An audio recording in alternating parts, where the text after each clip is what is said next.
Hi, I'm Danny Ecker with your Chicago Business Today Midday Report. J.B. Pritzker has been the Pied Piper of Chicago tech companies in recent years. The founder of VC fund New World Ventures has put his name and wallet behind breeding grounds for companies like I2A and 1871 at the Merchandise Mart.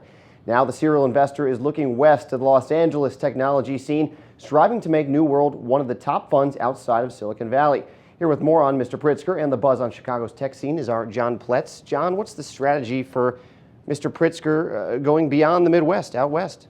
Well, they've invested a lot outside of Chicago over the years, but what they really liked about Los Angeles, they looked at the nation's venture markets and looked for ones that were underserved, and Los Angeles certainly fit that. The other thing is they are very interested in media and technology, and that's a great place to be.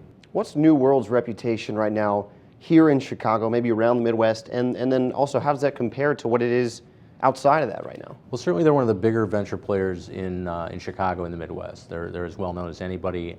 They've been more active in Chicago than anyone in the last 4 or 5 years.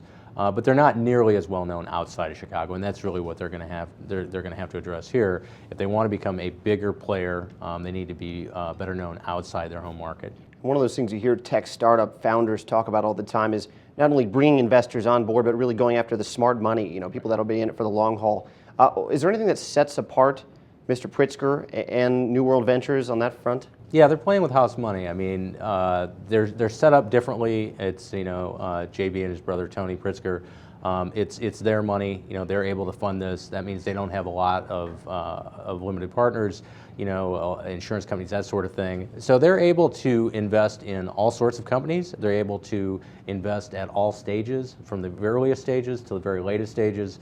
That gives them a lot of flexibility. It allows them to be patient capital. I mean, they've come in and kind of rescued some deals with nothing more than a handshake or a phone call because they don't have quite the same time limits and restrictions that a lot of other funds do, and that's really valued by entrepreneurs. Right, long-term outlook for Pritzker funded companies. Right. All right, thanks John. Thanks, Dan.